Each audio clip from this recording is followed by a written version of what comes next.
दोस्तों, नगमों नज़लों के बादशाह, मीठी मधुर और मखमली आवाज़ के मालिक, जी हाँ, जगजीत सिंह।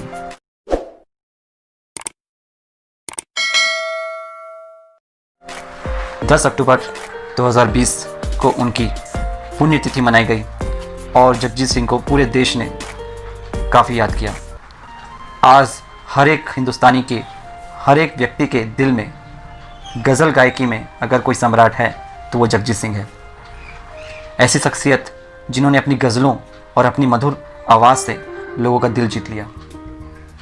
जगजीत सिंह का जन्म 8 फरवरी 1941 गंगानगर, राजस्थान में हुआ। उन्होंने संगीत की शिक्षा भी साथ साथ वहीं से शुरू की और उनके गुरु पंडित छगन लाल से उन्होंने संगीत की शिक्षा ली।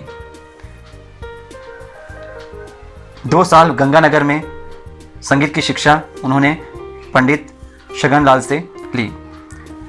उनकी क्लासिकल गायकी में भी काफ़ी ज़्यादा रुचि थी। भले ही वह ख्याल हो या ठुमरी हो या ध्रुपद हो, इन सब विधाओं में वह काफ़ी ज़्यादा एक्सपर्ट थे, काफ़ी ज़्यादा एक्सपीरियंस थे, अनुभवी थे और उन्होंने ये सारे विधाओं में निपुणता हासिल की थी। सन 1965 में जगजीत सिंह ने मुंबई की तरफ रुख किया। मन में एक ख्याल था, मन में एक इच्छा थी कि वह एक म्यूजिशियन बनेंगे या फिर एक सिंगर की शुरुआत करेंगे। सबसे पहले उन्होंने आते ही यहाँ पर जिंगल्स गाने शुरू किए। जी हाँ, शुरुआत उन्होंने जिंगल्स से की। जिंगल्स में उन्होंने अपनी आवाज़ दी।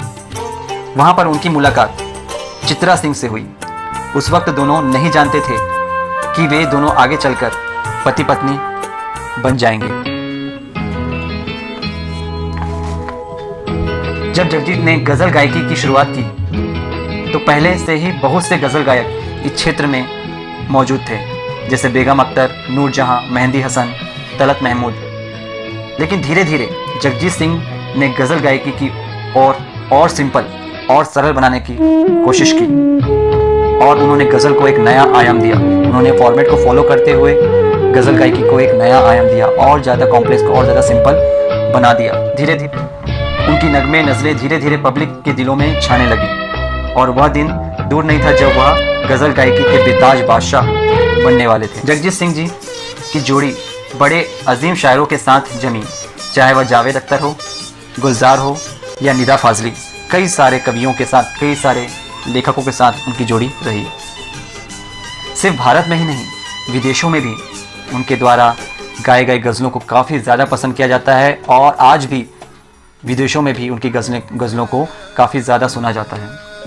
उन्होंने कई सारे स्टेज परफॉर्मेंस दिए भारत के अलावा विदेशों में और लोग उनको काफ़ी ज़्यादा पसंद करते हैं। कहते हैं कि उनकी आवाज़ सीधा ईश्वर तक पहुंचती है।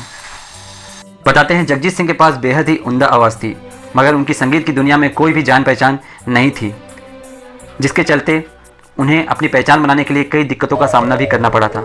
साल 1965 में जगजीत सिंह ने अपने सपनों को पूरा करने के लिए बॉम्बे का रुख किया था। उन्होंने यहाँ पर विज्ञापन जिंगल के एक गायक के रूप में अपना करियर शुरू किया था, जिसके बाद उन्होंने प्लेबैक गायक के तौर पर कई गाने गाए। वहीं इसी दौरान उनकी मुलाकात अपनी पत्नी चित्रा से हुई थी। इसके बाद चित्रा और जगजीत ने एक साथ एक एल्बम में गाना भी गाया था। वहीं इस गाने की एल्बम को लोगों ने काफ़ी पसंद भी किया था।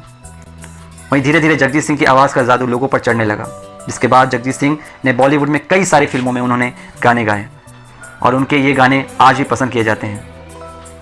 जैसे दुश्मन का चिट्ठी ना कोई संदेश, जाने वो कौन सा देश जहाँ तुम चले गए, तुम बिन का कोई फरियाद, अर्थ झुकी झुकी सी नज़र, साथ साथ का तुमको देखा तो ये ख्याल आया, प्रेम कथा का होठों से छू लो तुम, सरफरोश का होश वालों को खबर क्या। ये कुछ चुनिंदा फिल्में हैं जिनके गीत और गज़ल आज लोगों की ज़ुबान पर हैं।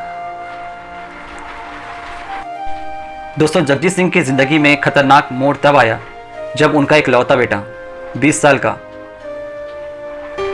विवेक कार एक्सीडेंट में मारा गया। इस हादसे के बाद चित्रा ने गाना गाना बंद कर दिया, लेकिन जगजीत सिंह टूटे दिल के साथ दुनिया का सामना करते हुए अपनी गज़लों से लोगों का दिल बहलाते रहे। जगजीत सिंह बेहद ही सरल स्वभाव के व्यक्ति रहे हैं। अपनी आवाज़ से फिज़ा में जादू बिखेरने वाले गायक जगजीत सिंह की पुण्यतिथि आज हम भले ही उनको याद कर रहे हैं, मना रहे हैं उनकी गज़लों के द्वारा। लेकिन उनकी शख्सियत काफ़ी ऊंची शख्सियत रही है। जगजीत सिंह जी आज भले ही हमारे बीच नहीं हैं, उनके द्वारा गाई गई गज़लें, गीत, ये हमारे दिलों में हमेशा ही बसे रहेंगे। स्वर कोकिला लता मंगेशकर जी ने भी जगजीत सिंह की आवाज़ को सुनने के लिए उन्होंने लाइव शो की टिकट खरीदी थी। उन्होंने एक इंटरव्यू में अपने बयान में ये कहा था, आज की दुनिया जहां वेस्टर्न कल्चर की तरफ भाग रही है, वहीं जगजीत सिंह की गज़लें आज भी लोगों को अपने कल्चर की याद दिलाती हैं। जगजीत सिंह वैसे तो उनके पिता चाहते कि वह बेटा इंजीनियर बने। जगजीत सिंह को इंजीनियरिंग में कोई भी दिलचस्पी नहीं थी। पिताजी का मन रखने के लिए जालंधर यूनिवर्सिटी में पढ़ाई करने पहुंच गए। उनके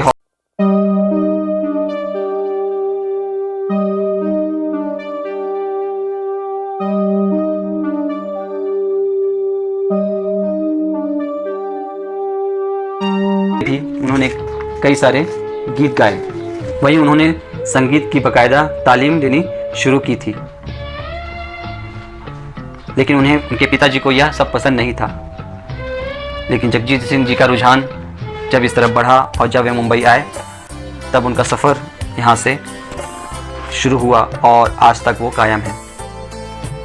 भले जगजीत सिंह आज हमारे बीच नहीं है, लेकिन उनकी यादें, उनकी गज़लें, उनके द्वारा गाई गई गज़लें और उनके द्वारा गाए गए गीत आज भी हमारे दिलों में ज़िंदा है और ज़िंदा रहेंगे। तो जगजीत सिंह जी को सादर नमन करते हुए आप सबसे विदा लेते हैं। मिलते हैं अगले एपिसोड में नए शख्सियत के साथ। तब तक अपना ध्यान रखिए और देखते रहिए, सुनते रहिए रोचक कहानियाँ रवि के साथ।